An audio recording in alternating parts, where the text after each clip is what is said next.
И така, растението стигна до края на сезала и ето какво правя аз. Отдолу отвързвам възелчето тук, където познатото. Така, ето го тук. И отвивате сезала от около, където е завито около растението. Оставяте го така и дърпате надолу растението. Дърпате. Само си на ръка малко трудно.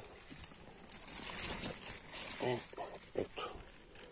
Слезна долу. Тук си правите едно възелче просто за качка. Да не се...